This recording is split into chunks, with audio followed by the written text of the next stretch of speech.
Quiero poner delante de la congregación, el cuerpo de Cristo, un tema con cierta profundidad. Por eso le digo, si usted no conoce, no lee Biblia, tal vez no me va a entender. El evento más trascendente de la historia de la humanidad es sin duda la crucifixión. Eso es algo que lo maneja cualquier tipo de persona. ¿A quién crucificaron? A un hombre llamado Jesús. Un hombre cualquiera. Jesús en aquel tiempo no era el Hijo de Dios, no era un tipo aceptado como lo entendemos hoy, no, era cualquier persona. Era un señor llamado Jesús, que se había levantado contra el status quo de su época, quien llegó al monte Gólgota, no como un glorioso salvador, sino como un malhechor. Porque la Biblia dice que fue como un malhechor que fue a la cruz. Cuestionado por el poder religioso de su tiempo y crucificado por la justicia romana, porque había traído un mensaje del cielo que incluía el perdón de Dios y la vida eterna. Y por eso lo llevaron a la cruz para morir crucificado. O sea, le metieron en la pena capital. Muchas historias se han escrito. De hecho, muchas películas se han realizado y han buscado presentar una visión hollywoodense poco realista de la crucifixión. Cuando Mel Gibson hizo aquella famosa película, todo el mundo se escandalizó. Pero sabe, eso no llega ni siquiera. Lo único que fue casi exacto en su definición fue el látigo romano cuando hacen la toma y rasga la mesa. Esa es la toma más cercana al relato bíblico. Entonces, poco realista de la crucifixión del Hijo de Dios. Pues ella representa la consumación de la sentencia hecha a la serpiente. Cuando Dios allá en el Edén dijo que pondría enemistad entre ella, de la serpiente y la mujer, no entre la mujer y la serpiente, sino entre la serpiente y la mujer, pondría enemistad. Entre tu simiente, la simiente de él, dice, entre tu simiente, serpiente, y la simiente suya, la de la mujer, esta te herirá en la cabeza y tú le herirás en el calcañar. Génesis capítulo 3, verso 15. Pocos conocen este tipo de temas porque no lo escudriñan, no lo entienden, no lo comprenden. Porque muchas veces no estudiamos las escrituras. La palabra clave en Génesis capítulo 3, verso 15 es entre. Diga conmigo, entre. Entre. Esto tiene un gran significado teológico, donde enemistad viene del verbo eivá, que significa hostilidad o animosidad, y no hace referencia a una simple rivalidad entre la serpiente y la mujer, sino a la oposición, enemistad y conflicto establecido por Dios de una manera definitiva y eterna entre la serpiente, Satanás, entre la mujer, Eva, y entre sus respectivas descendencias. Para que pueda entender esto, tiene que poner atención. No se deje distraer por nadie. En Mateo capítulo 26, 2, un día Jesús le dijo a sus discípulos: sabéis que dentro de 2 días se celebra la Pascua y el Hijo del Hombre será entregado para ser crucificado.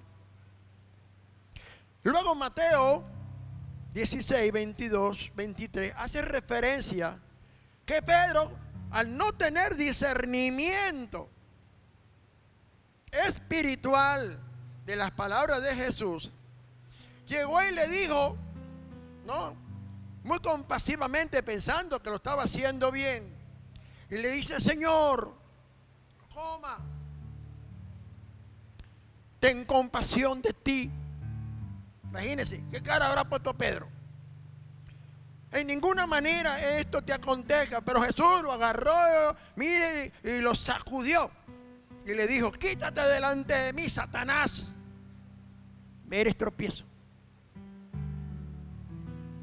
Ahora, para entender entonces el título del tema.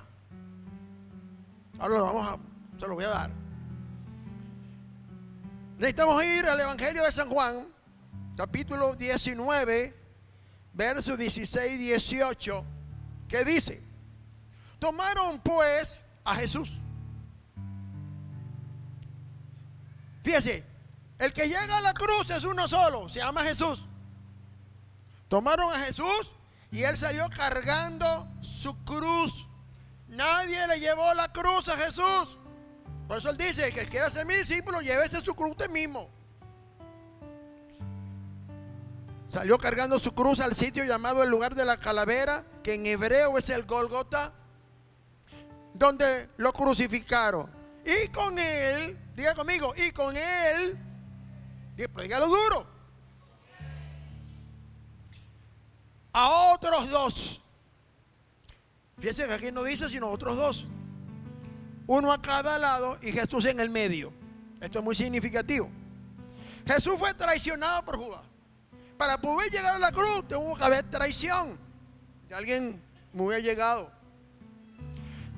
Y cuando los principales sacerdotes, los jefes de la guardia del templo y los ancianos venían a aprender de Jesús, les dijo: mas esta es vuestra hora y la potestad de las tinieblas.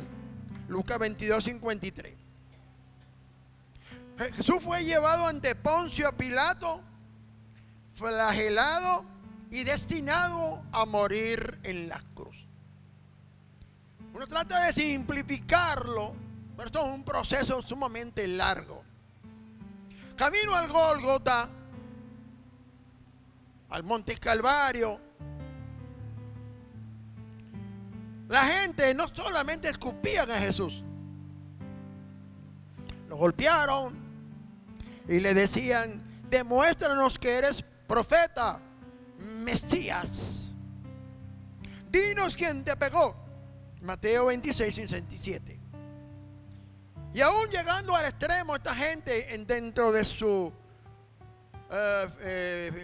fanatismo religioso, le dijeron a Jesús, o dijeron: su sangre sea sobre nosotros y sobre vuestros hijos. Mateo 27, 25. Cuando yo leo los 4 evangelios, tengo un punto de comparación, pero si yo no leo nada, jamás podré entender estas cosas. Algo que el Señor quiere que usted lea su Biblia. Que cada vez que usted escuche una prédica, usted vaya a la Biblia en su casa, vea todas las porciones bíblicas, para que haya entendimiento, comprensión y edificación. 3 cruces, diga conmigo, 3 cruces.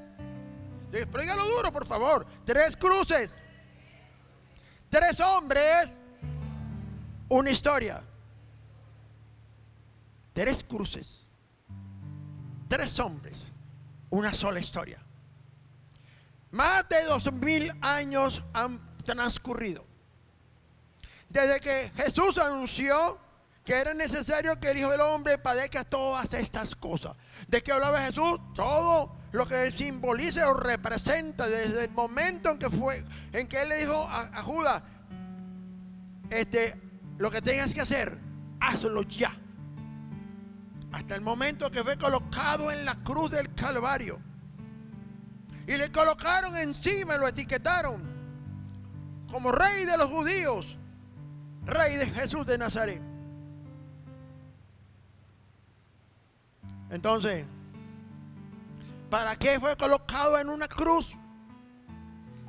Para exponer la realidad del ser humano y del pecado. 3 cruces, 3 hombres en lo alto del lugar de la calavera escribieron una de las páginas más cruentas de la historia de la humanidad.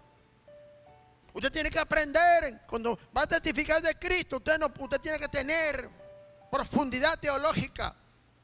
Una cosa es el Jesús bíblico y otra cosa es el Jesús histórico, el que conoce la gente. El que conoce la gente es que Dios lo mandó a morir en la cruz, pero la gente no sabe por qué murió en la cruz. Y la gente dice: pero que yo no lo mandé a morir en la cruz por mí, ¿por qué murió? ¿Por qué debía Jesús morir en el monte de la calavera? Primeramente, Sin pretender mi persona hacer algún estudio teológico profundo, sistemático, ni exhaustivo de toda la simbología o tipología bíblica, pienso que es necesario que usted pueda entender que bíblicamente ninguna porción de la Escritura dice que Jesús debía morir en un lugar específico. Lo único que la Biblia te dice, desde antes de la eternidad, aún antes de que el hombre fuese creado, antes que el mundo fuera creado, lo único que la historia bíblica dice, que Jesús tenía que morir en una cruz. El que inventó la cruz no fue el imperio romano. Jesús fue colocado sobre la cruz Taó. No era cualquier cruz. Antes de la eternidad se determinó que el Hijo de Dios debía morir en muerte y muerte en cruz. Por tal razón, como creyentes, cuando vamos a estudiar la Biblia, debemos agarrar el texto interpretar el texto según el contexto en las Escrituras. Ojo, no en la Biblia. La Biblia es un compendio de 66 libros. En las Escrituras. Y quiero hacer salvedad en eso. Énfasis. Según las Escrituras en su contexto. Porque allí nos vamos a conseguir que cerca de 800 años antes del nacimiento de Jesús, el profeta Isaías describió la dimensión profética de un acontecimiento trascendente que haría Dios sobre un monte. Mas no hizo referencia al nombre en particular, solo profetizó diciendo, Isaías 25, 7, 8. Yo les leo la versión internacional. Sobre este monte, mire, tal vez poca gente conoce esta escritura. Sobre este monte rasgará el velo que cubre a todos los pueblos, el manto que envuelve a todas las naciones y devorará a la muerte para siempre. Muchas veces nos corresponde a nosotros hablarle con claridad a aquellos que no van a entregar su seguridad eterna a cualquier evangélico. Hay gente que entienden la responsabilidad de poner su confianza en una religión. Entonces, la profecía de Isaías es una visión escatológica del reino de Dios, la cual previó la crucifixión del Mesías, no de Jesús. Ojo, del Mesías, no de Jesús. Como parte esencial del programa divino, que siglos más tarde se cumpliría cuando en un lugar llamado de la Calavera, 3 cruces erguidas, 3 hombres colgados, contaron una historia que trasciende el tiempo y la eternidad. Y todas tienen algo en común. Dios mío, todas tienen algo en común. Muerte por crucifixión. 3 cruces contando una historia. 3 hombres representando una tipología y una simbología. El monte de la Calavera no era una mera colina del antiguo Jerusalén. Mire, Jesús no llegó a la cruz simplemente por casualidad, porque a Poncio Pilato se le ocurrió o a Judas se le ocurrió vender a Jesús. No, hay un mayor peso de gloria en todo esto.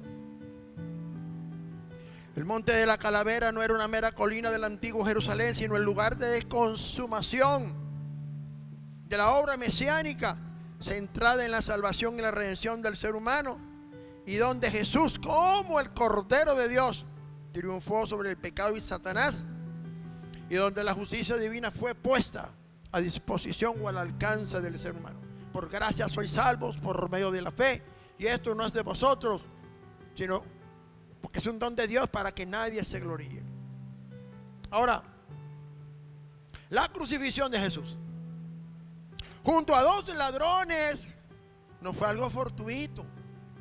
El problema es que cuando yo no conozco las escrituras, vengo a una iglesia simplemente de cuando en vez, de vez en cuando, y digo que soy cristiano, pero no leo la Biblia. No me equipo, no me preparo. Jamás sabré por qué soy cristiano o por qué vengo a una iglesia o qué me mueve.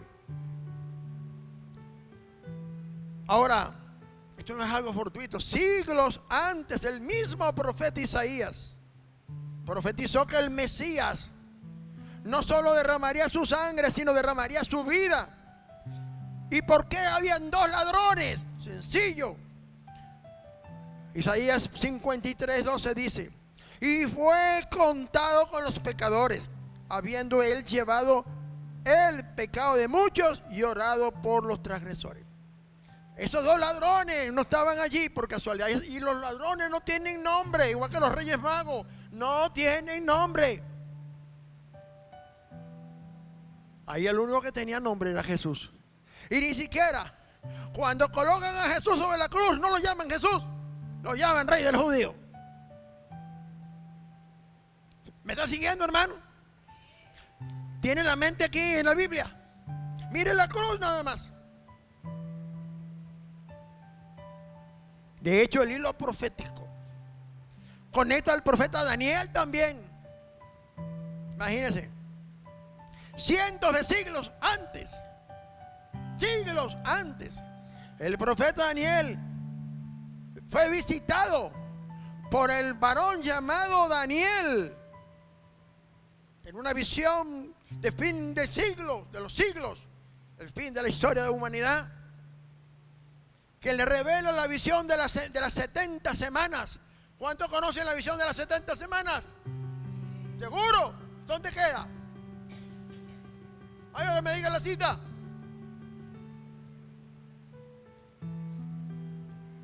Porque el ángel Gabriel llegó, no se perdió en el camino, no necesitó GPS. Él estaba en concordancia con la profecía y el propósito divino de Dios. Llegó y le dijo: después de las 62 semanas se quitará al Mesías, la vida al Mesías, mas no por sí. No dice Jesús, dice Mesías. Ahora usted como cristiano sabe diferenciar en la cruz del Calvario dónde está la obra del Mesías y dónde está la obra de Jesús. Puede diferenciar la postura del Mesías. ¿Dónde aparece el Mesías sobre la cruz? ¿Dónde está la obra del Mesías? Por eso la gente le decía: tú eres el Mesías, y si eres el Mesías, bájate de la cruz. Ahí estaba colgado un hombre llamado Jesús.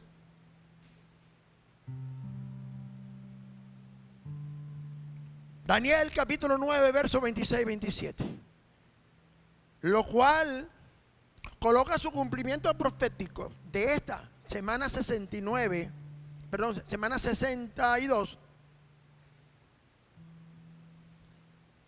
probablemente cerca del año 30 o 33 después de Cristo, de su nacimiento, bajo el gobierno del procurador romano en Judea, Poncio Pilato.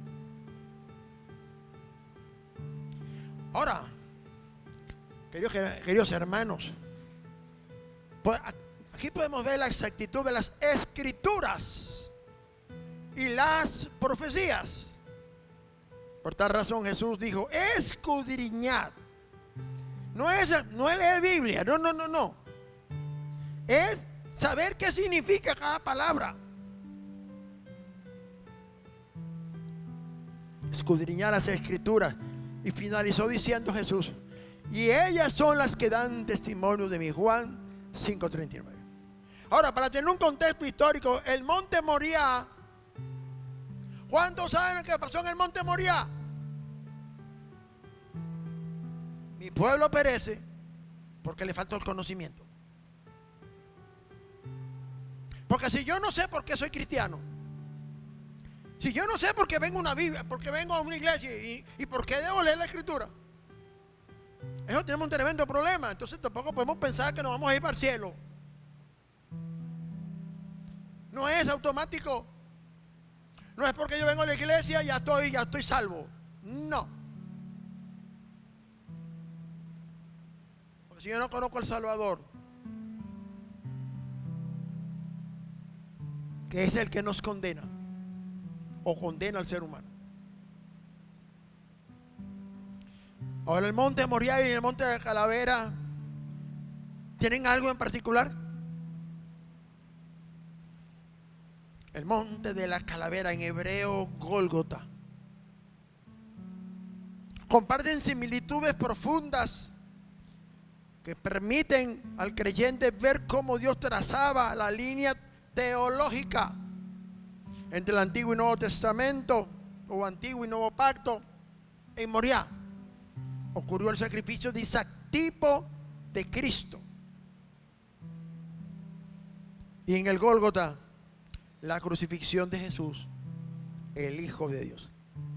Cuando leemos Juan 19, 16, 18, ahí se nos dice que tomaron pues a Jesús, se lo llevaron los guardias romanos, y él salió cargando su cruz al sitio llamado el lugar de la calavera, que en hebreo se dice Gólgota, donde lo crucificaron, y con él a otros dos, cada uno a un lado y Jesús en el medio. Todo tiene que tener una simbología, porque la única cruz que salva es la del medio. Habían 3 hombres, pero solo uno tenía una misión mesiánica: Jesús. Los registros históricos refieren que la parte de la cruz que Jesús llevaba no era la cruz completa, no hubiera podido, humanamente es imposible. Pero él llevaba algo que se llama el patíbulo, que es la parte donde era colgado por los brazos. Se llama patíbulo. Y que dice la Escritura que en el camino, debido a la flagelación de Jesús, a la pérdida de sangre y todo aquello, no pudo cargar más la cruz. Y entonces dice Lucas 23, 26, que tomaron a cierto Simón de Cirene, que venía del campo, le pusieron encima la cruz para que la llevase tras Jesús. Pero Jesús era el que iba adelante, porque nadie se montó en la cruz, y nadie llevó la cruz por nuestra salvación, sino es Jesús. La crucifixión, muerte y resurrección de Jesús trasciende plenamente la comprensión humana. Un requisito indispensable para consumar nuestra redención y dar cumplimiento a las profecías. Porque sabes, Filipenses capítulo 2, verso 8 me enseña que desde la eternidad ya Cristo debía despojarse de su divinidad sin dejar de ser Dios, para hacerse semejante a los hombres, pues ya había decidido humillarse a sí mismo, haciéndose obediente hasta la muerte y muerte en la cruz.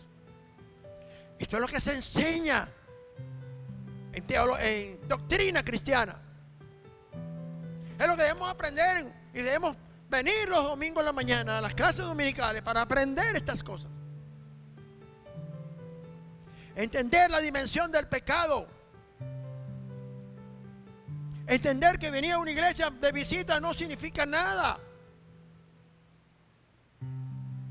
Yo no tengo la llave de la puerta de mi casa para entrar, no podré entrar. Así es Jesús. Ahora, el apóstol San Pablo escribe una carta a los Gálatas e introduce un elemento profético que nos va a ampliar profundamente la comprensión del nacimiento de Jesús. Y utiliza un término griego llamado pleroma para advertir su importancia escatológica, diciendo. Entonces nos vamos a Gálatas 4, 4 al 5. Reina Valera 60 dice: pero cuando vino el cumplimiento del tiempo, Dios envió a su Hijo, nacido de mujer. No era un ser espiritual, no era un fantasma, era un ser humano normal como cualquiera, que tenía que vivir una vida normal, nacido bajo la ley, nacido bajo un sistema jurídico de condenación, para que redimiese. La palabra redimir es comprar, pagar la deuda humana por el pecado, para que redimiese a los que estaban bajo la ley, a fin de que recibiésemos la adopción de los hijos y podamos clamar Abba Padre. ¿Sabes cuál es el problema que tienen muchos cristianos? ¿Por qué no pueden ganar almas? y hablan, pero no ganan almas porque no entienden estos principios. No lo entienden. Piensan que con decir acepta al Señor, ya la gente va a entregar en la confianza eterna. Hermano, nadie ha regresado de la muerte, nadie dice cómo es ese negocio. Solamente uno regresó, pero no dijo cómo era el negocio. Él no dijo cómo era el infierno. Entonces, día a día millones de personas mueren. Y Dios quiere que se levante a aquellos a quien Dios ha llamado a evangelizar. Son responsables por las vidas que se le asignaron. No importa si tú quieres evangelizar o no, si Dios te llamó a eso, las almas que se pierden por tu indecisión y tu falta de responsabilidad te son imputadas, sencillamente así. No pienses porque Dios te llamó. Usted va a hacerse el Willy. No, yo quiero servirle. O porque Dios me escoge a mí. El problema son las almas que se pierden por tu indiferencia, por no asumir tu responsabilidad como evangelista.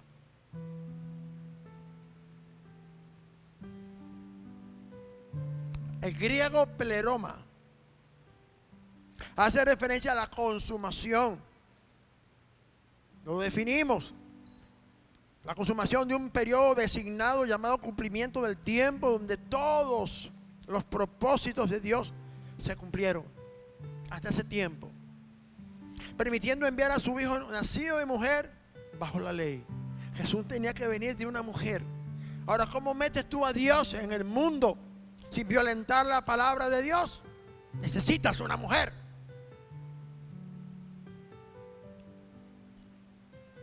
Ahora, ¿cuán importante es que Jesús naciera de una mujer? ¿Sabe? Usted tiene que aprender a responder estas preguntas teológicas, porque allá afuera, cuando usted sale a evangelizar, se consigue gente que tiene sus prejuicios contra Dios y le van a decir a usted, porque yo debo aceptar un Dios que yo no conozco, al cual yo no quiero, no estoy interesado. Y tú sabes que si Dios te lo puso, porque te puede estar dando la última oportunidad. Pongamos en contexto algo. Génesis capítulo 3, verso 15, declara diciendo: y la simiente suya, esta te herirá en la cabeza, y tú le herirás en el calcañar. Y cuando el apóstol Pablo advierte que Dios envió a su hijo en un momento perfecto, porque estaba predestinado desde la eternidad. Y cuidado con la palabra predestinación. Ojo, nadie nació predestinado. Nada, eso no existe en la Biblia. La palabra predestinación forma parte del pensamiento de la nueva era. Mosca. Estaba predestinado desde la eternidad, loco, porque él representa la simiente de la mujer. Por eso tenía que nacer de mujer, lo cual permite que, al usar la palabra pleroma, plenitud, teológicamente sea preciso. El niño nace no cualquier día del mes o cualquier mes del año. El niño nace, como le dijo Dios a Abraham, en el término de la vida. Pero siempre, normalmente, sobre los 9 meses nace un niño. No a los 10, no a los 12, ni a los 5, ni a los 3. Hay un tiempo, así como está determinado por Dios, que el hombre muera cuando le toca. Nosotros nos vamos a ir de esta tierra el día que tiene marcado Dios para nosotros. Él no nos va a avisar, porque si Él nos avisara, nos pasaría como el rey Ezequías, que cuando le dijeron: arregla tu casa que te mueres hoy, el hombre lloró y clamó a Jehová. Mucha gente que viene a las iglesias les está corriendo el tiempo, porque piensan que porque tienen juventud no se pueden morir temprano. Usted se muere antes de tiempo por no cumplir el propósito de Dios. Después no se quejen. El término la simiente en el contexto profético mesiánico, revela un significado teológico muy revelador. De hecho, es el ejemplo perfecto del simbolismo profético del cumplimiento de la sentencia dada por Dios a la serpiente y a la mujer allá en Génesis 3:15. Ahora, el apóstol San Pablo, dentro del contexto de Gálatas capítulo 4, usa el término griego pleroma, a fin de contextualizar un elemento teológico clave, la obra mesiánica de Jesús, la cual requería primero, debía nacer de una mujer para ser un ser humano. Para ser un ser humano, Dios no iba a mandar un extraterrestre, ni un ángel, porque el mismo Pablo dice, si viene un ángel a darte otro evangelio, reprende lo que sea el diablo, dentro del contexto del 1 Corintios. Entonces, nacido de mujer, esto subraya la humanidad de Jesucristo, 100% hombre. Jesús era una figura, tenía una naturaleza teantrópica. Era 100% hombre, 100% Dios. De hecho, Hebreo dice que en él habita Colosenses, en él habita plenamente o completamente la plenitud de la deidad. Y eso es interesante entenderlo, porque Jesús no aplica la teoría del vaciamiento de Filipenses capítulo 2:8, que Jesús dejó de ser Dios para convertirse en hombre. No, Dios es Dios, señores. Usted puede en carnavales vestirse, disfrazarse de mazorca y maíz, y disfrazarse de sol reluciente, pero usted seguirá siendo siempre la persona que está detrás del disfraz. Amén. Ahora, ¿cuál es la finalidad de que entonces Jesús nazca de mujer y nació de la ley? Bueno, esto permitiría que en la consumación de su obra poder redimir a todos los que estaban bajo la ley, o sea, todos los gentiles, todos los seres humanos de todas las edades, y también permitiría que recibiésemos la adopción de hijos de Dios. La locura de la cruz. Mucha gente no maneja la locura de la cruz. Cuando usted va a evangelizar, usted tiene que entender la locura de la cruz. Entender que cuando tú eres portador de un mensaje, eres responsable de la vida de una persona. Él toma la decisión de aceptar o no el regalo de vida eterna. Sabe, hermano, cuando usted va a evangelizar, usted no necesita decir a la gente que acepte a Jesús, porque lo que va a aceptar primeramente es reconocer que Jesús es Señor, y segundo, el regalo que recibe es la vida eterna. Es lo que él tiene que recibir. La persona debe recibir la vida eterna. Primero acepta a Jesús y después el regalo de la vida eterna. Ahora, la locura de la cruz. La Escritura tiene secretos profundos que a veces como no leemos la Biblia, no nos gozamos con esto. Cuando Jesús llegó al Gólgota, no vino por mera coincidencia. ¡Ay, qué casualidad! No, sino por un cumplimiento perfecto de la profecía. Por tal razón, el mismo apóstol Pablo, allá en 1 Corintios capítulo 2, verso 8, advierte que Dios en su sabiduría eterna ocultó en un misterio, ocultó todo en un misterio, la sabiduría oculta, y aquí viene lo poderoso, que ninguno de los príncipes de este siglo, entiéndase, potestades satánicas,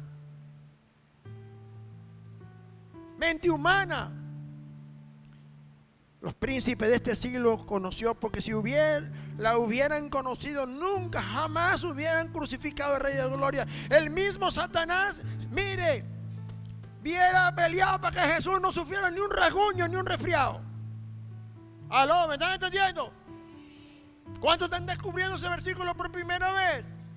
¿Cuántos están entendiendo que si Satanás lo hubiera entendido, mire, a Jesús ni un granito de palo hubiera sido el primer guardaespaldas?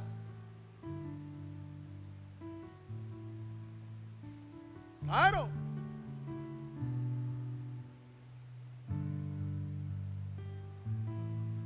La cruz fue el instrumento donde el Cordero de Dios, mire, no Jesús, el Cordero de Dios es el que quita el pecado del mundo, la figura profética. Expió, pagó nuestros pecados, y la crucifixión del Hijo de Dios fue algo oculto a la sabiduría humana, al punto que el mismo Satanás nunca pudo prever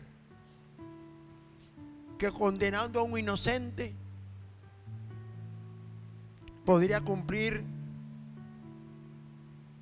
lo que había sido prometido en el huerto de Edén. Pues hubiera buscado la manera de impedir la crucifixión. Así como Pedro dijo, ¿cómo fue que dijo Pedro? Oh Señor, ten compasión de ti, que de ninguna manera esto te acontezca. Bueno, yo creo que el mismo diablo le habría dicho a Pedro, esa frase es mía, yo la patento. Y Jesús no se iba a poner a pelear con Pedro y con el diablo, no. Imagínense si a Pedro se le reveló quién era Jesús, y después Jesús le dice, me van a crucificar. Ay, que no te acontezca eso, maestro. Pero ya va, ¿a quién le dieron la revelación de quién era el Hijo de Dios? ¿A Pedro?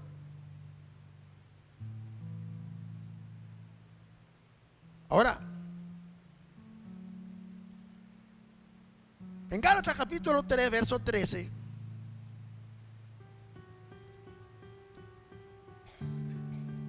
el mismo apóstol Pablo afirma que Cristo fue hecho por nosotros maldición, porque está escrito, maldito todo el que es colgado en un madero, lo cual daba así cumplimiento a la profecía de Deuteronomio 21, verso 22, 23. Entonces la crucifixión, querida iglesia,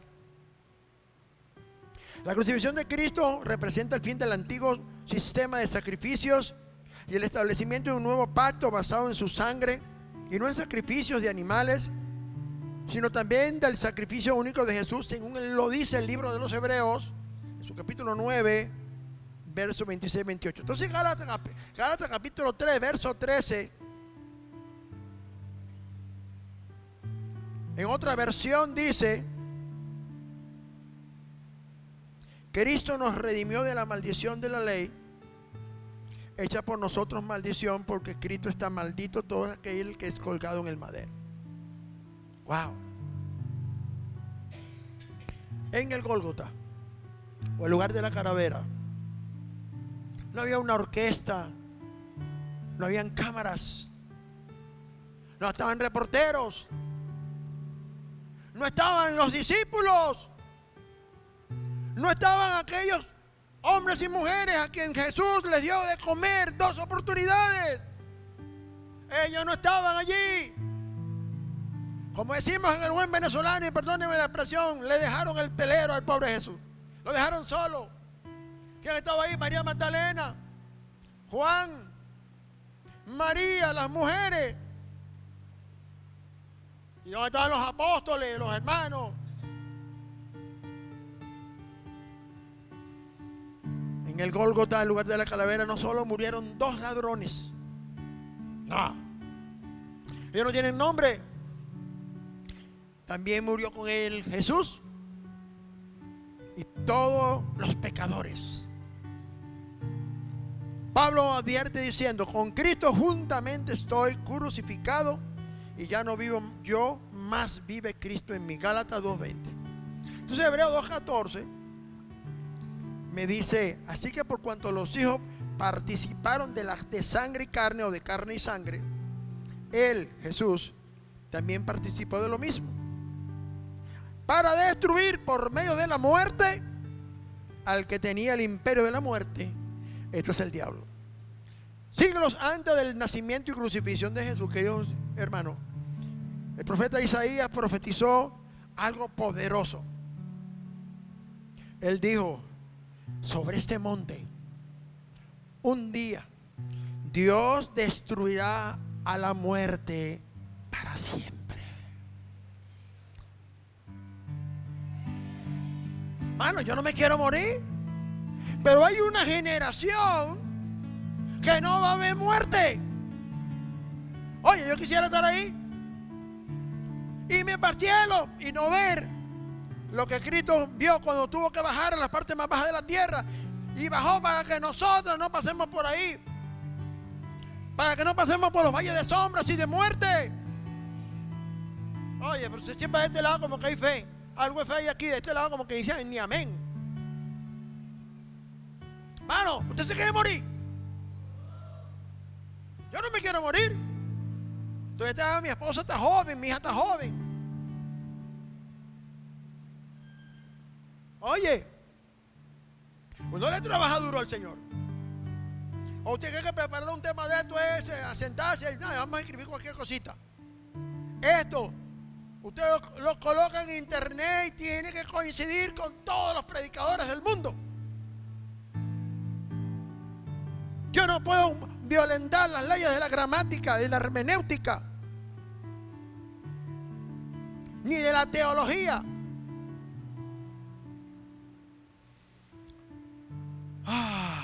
Ahora, ya voy terminando.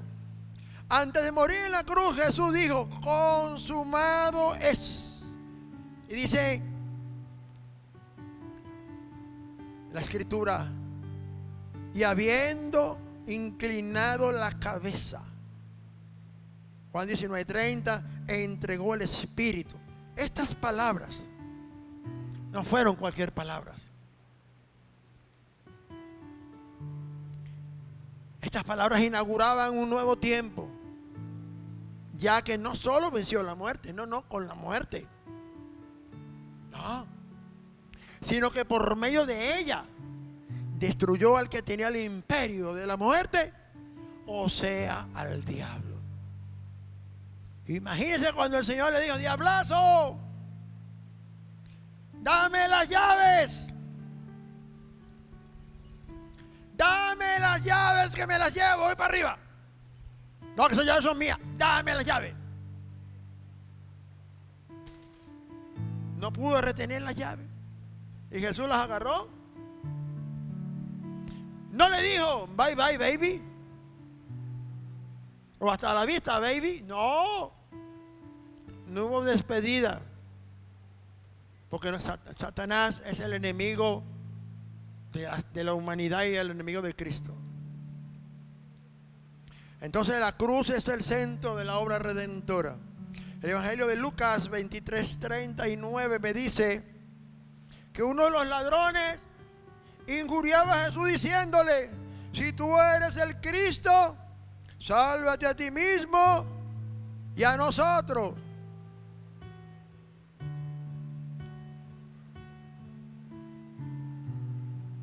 Sin embargo, el otro ladrón, dicen que es el ladrón bueno. La Biblia no dice ladrón malo, sino ladrones. El otro ladrón le reprendió y le dijo: fíjese lo que es la ecuanimidad. Saber que estás, ¿por qué vas a la condenación? Hay gente que va a ir a la condenación y va a saber por qué va. Pero solo el Evangelio te permite descubrir algo que yo esta mañana el Señor me hizo ver. Que el mundo no conoce a Jesús. La única forma de conocer a Jesús es que tú le prediques de alguien que se llama Jesús y la gente: Jesús existe. Mientras tanto, la gente se va a la condenación sin conocer a Jesús. Y él le dijo: ¿ni aún temes tú a Dios estando en la misma condenación? Wow, esto es profundo y poderoso. Él entendía las palabras de Jesús cuando predicó. Mientras él robaba, Jesús predicaba. Y a lo mejor escuchó. A lo mejor fue uno de los 5,000 o de los 4,000 que seguían a Jesús.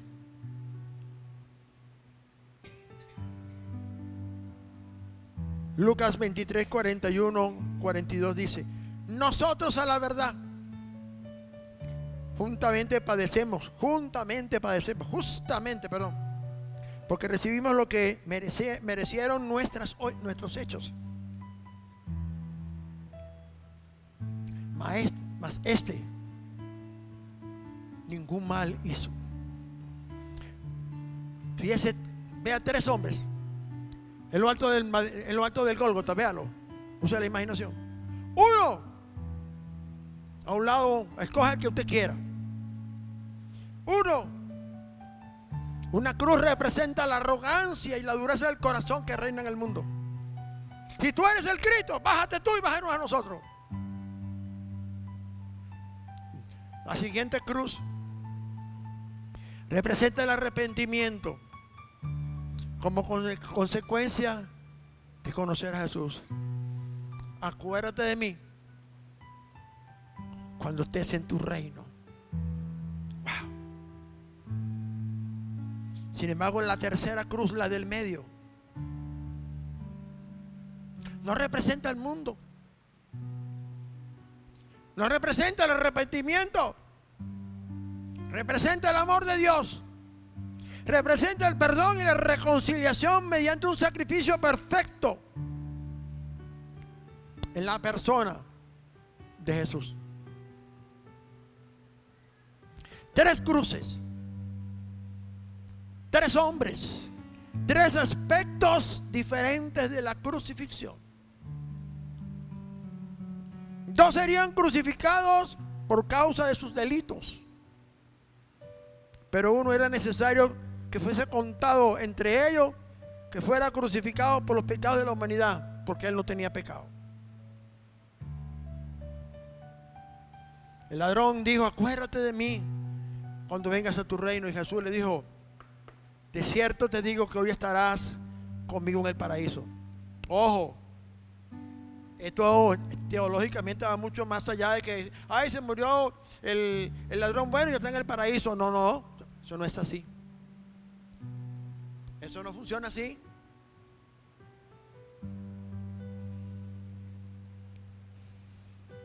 Ahora, Lucas 23, 43. Y al expirar Jesús, el velo del templo se rasgó, la tierra se oscureció, hubo un terremoto, muchas cosas sobrenaturales. Muchos muertos resucitaron como evidencias históricas de su muerte. Pero hubo un hombre, el centurión romano, que debía certificar la muerte de Jesús. Ellos ya lo habían metido en la daga. Y él llega y dice: verdaderamente este hombre era el Hijo de Dios. Marcos 15, 39. Ahora, el apóstol Pedro en 1 de Pedro 1, 19 presenta a Jesús como el Cordero sin mancha, sin contaminación. Y el autor de los Hebreos 13, 12 revela: por lo cual también Jesús, para santificar al pueblo, mediante su propia sangre, padeció fuera de la puerta. Si usted no entiende la escritura, la profecía, no entiende esta palabra del apóstol Pablo. Resulta ser que según la ley mesiánica escrita o descrita en el libro de los Levíticos, en su capítulo 4, verso 12, allí se señala que las ofrendas por el pecado debían ser llevadas fuera del campamento para ser quemadas. Por tanto, para cumplir este simbolismo, el mismo Jesús debió ser crucificado fuera de la ciudad, al igual que la ofrenda por el pecado. Por eso, siglos después, 3 cruces, 3 hombres en lo alto del monte de la Calavera, o el monte Calvario, o el monte Gólgota, daban testimonio de la veracidad de esta profecía. Porque Isaías dijo: Dios destruirá la muerte para siempre. cuando todo el mundo se moría. Los niños se mueren, la gente joven se muere, los buenos se mueren y los malos también. Pero sepa que Dios no creó al hombre para que muriera. Fue que Él no transgredió la ley, la palabra de Dios. Por eso 1 Corintios 15, 21, 22 dice: porque por cuanto la muerte entró por un hombre, también por un hombre la resurrección de los muertos.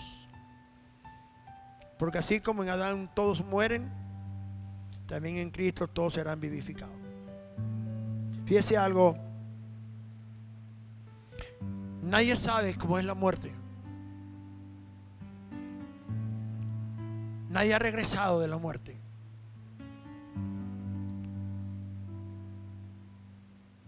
Pero solo uno. Y Él no murió y resucitó para decirnos a nosotros cómo es la muerte. Pero hay millones de seres humanos. Imagínense que pudiésemos poner un ejemplo hipotético. De cada 100 personas, 80 se van al infierno. Y 20 son salvos por causa de la predicación. Porque mucha gente va a la condenación por muchísimos motivos. Pero hay uno primordialmente, cuando con conocimiento dice: no quiero aceptar a Jesús.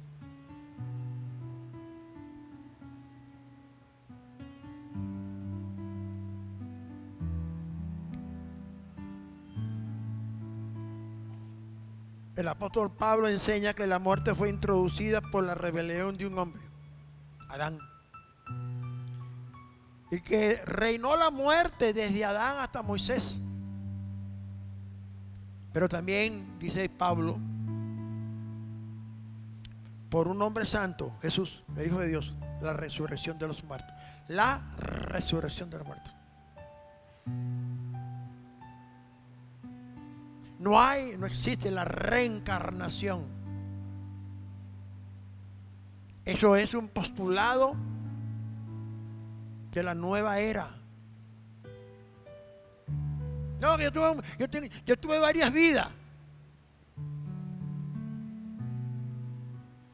Y entonces Pablo añade: así como en Adán todos mueren, también en Cristo todos serán vivificados. El resultado de la crucifixión y muerte de Jesús es la justificación en Cristo Jesús y el perdón de pecados y vida eterna como un regalo. Finalmente, 2 Timoteo 1:10 me enseña el alcance de la obra salvífica de Jesús a través de su crucifixión y resurrección. Y allí el apóstol Pablo en esa carta describe lo siguiente: mas ahora ha sido manifestada por la aparición de nuestro Salvador Jesucristo, ya no de Jesús, sino nuestro Salvador, el cual quitó la muerte y sacó la vida, sacó a la luz la vida y la inmortalidad por el Evangelio. Por eso todos los cristianos tenemos que predicar. Y usted no va a predicar de alguien que usted no conoce, tiene que leer Biblia. Yo estoy aquí porque es un ateo buscando saciar su vida espiritual. Tuve un encuentro con Jesús. Y yo en medio de mi vacío y mi soledad, en medio de un momento terrible de mi vida, ese ateo convertido a Cristo vino a mi vida con un mensaje de esperanza. Usted fue llamado para testificar de Cristo. Unos los llamó Dios a evangelizar y son responsables de muchas vidas. Yo los digo para que lo sepan. Su crucifixión y resurrección Jesús participó de los que los hijos participaron, o sea, de carne y sangre. Fue tentado en todo, mas no pecó. ¿Con cuál finalidad? Destruir con la muerte al que tenía el imperio de la muerte. Esto es el diablo. Por eso el mismo apóstol Pablo en 1 Corintios 15, 54, 56, siglos después, que aún aunque todavía el hombre no había nacido, ya había un plan de redentivo, dice el apóstol Pablo por revelación. Y cuando esto es corruptible, esta carne, por eso dice Job, aunque mi piel esté deshecha, yo sé que mi Redentor vive. Y cuando esto corruptible, sea la carne, se haya vestido de incorrupción, ya no se pudran, les hagan gusanos, y que esto mortal, ya propenso a la muerte, se haya vestido de inmortalidad. Entonces,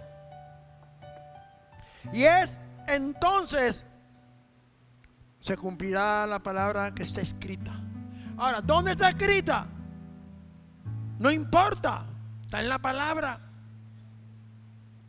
Sorbida, esa es la muerte en victoria.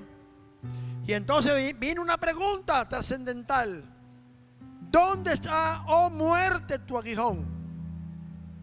¿O dónde, oh sepulcro, tu victoria? Ya que el aguijón de la muerte es el pecado, y el poder del pecado es la ley. Entonces,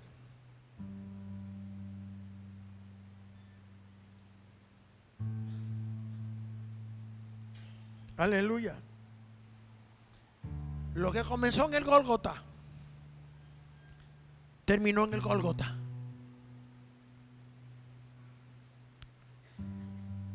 Pues la historia de la cruz no termina con la muerte de Jesús, sino con su resurrección en la cruz. Porque fue allí cuando dijo: consumado es. Ese lugar en lo alto de la cruz, donde nuestros pecados fueron pagados y cancelada la deuda. Por eso Jesús dijo: consumado es. Desde Él está ahí, la cuenta ha sido pagada. Entonces,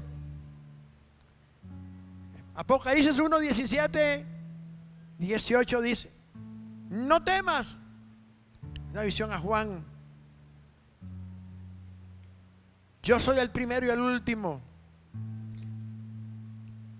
el que vivo y estuve muerto, mas he aquí que vivo por los siglos de los siglos. Amén. Y tengo las llaves de la muerte y del Hades. La muerte de Jesús y su resurrección convirtieron a la muerte en un enemigo vencido, el cual un día escuchará una sentencia. Esta es una declaración poderosa y gloriosa. Ahora, cuando en el monte Calvario fue escogido porque era un lugar accesible para todo el mundo, judíos, gentiles, romanos y extranjeros, pero solamente había una cruz en el centro, en lo alto del monte de la calavera. ¿Por qué era importante que usted entienda que por qué era una calavera y la cruz estaba en el medio?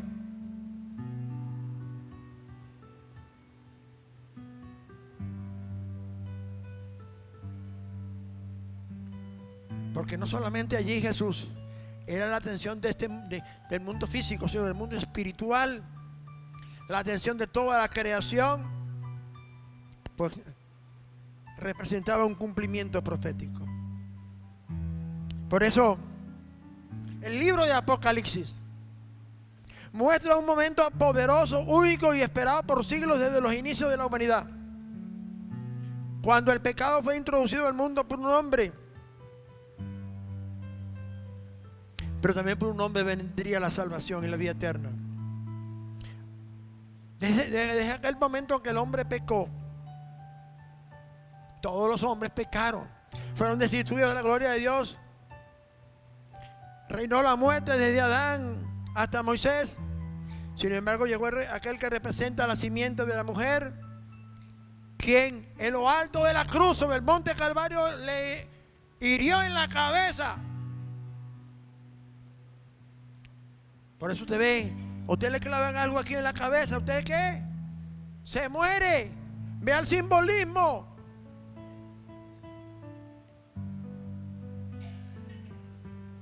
Por eso el libro de Apocalipsis 20, 13 al 15 me revela un momento glorioso donde el Dios eterno ordenará que la muerte y el Hades entreguen sus muertos.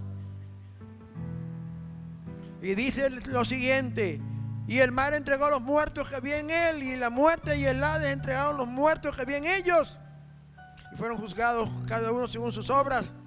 Verso 14: y la muerte y el Hades fueron lanzados al lago de fuego. Esto es la muerte segunda. Verso 15: y el que no se halló escrito en el libro de la vida también es lanzado al lago de fuego.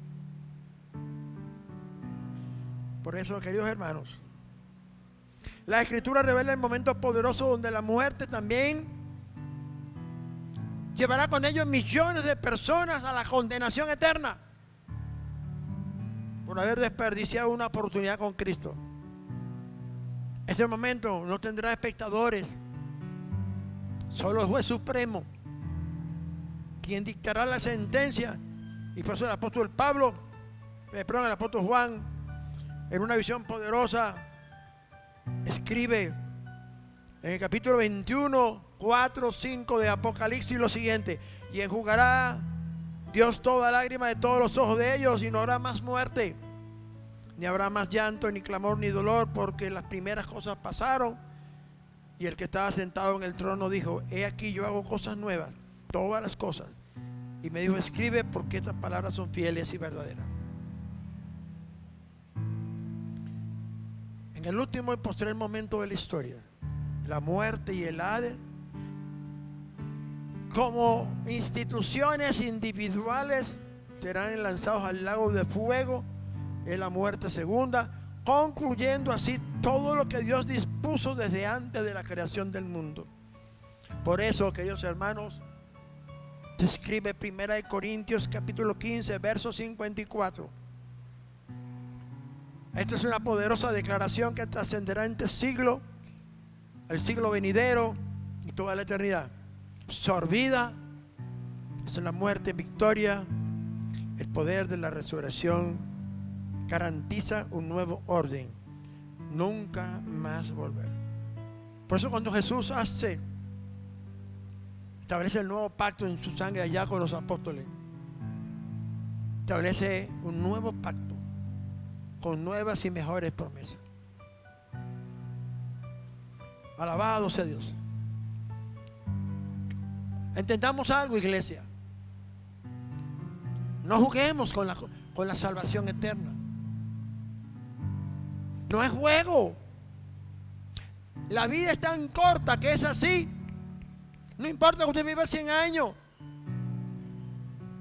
Cuando llega la muerte no hay arrepentimiento. Hay gente que juega con esto. Son temerarios. No se predica esto por casualidad. Millones de personas año a año, muchos que fueron a las iglesias a darse golpe de pecho, cuando cierran la puerta de la eternidad se dan cuenta que se equivocaron y no hay vuelta atrás. Si usted viene a una iglesia es para aprender, tener temor, saber que si usted se muere y no está en orden con Dios, no hay vuelta atrás. No puede decir que el pastor nunca me dijo, el pastor nunca me regañó. No, si ya estamos cansados de regañarlos ya. Incline su rostro. Padre, te damos gracias por permitirme exponer esta palabra, pidiéndote, Espíritu Santo, que toque la fibra profunda del corazón del hombre que puedan entender la dimensión de esta realidad. 2 hombres fueron expuestos. No tenían propósito, pero quedaron como testigos. No tienen nombre. Uno de ellos tiene la promesa de estar en el paraíso. Otro está en la condenación. Y el otro resucitó, se llama Jesús. Subió a lo alto para ser glorificado delante del Padre. Y él dijo: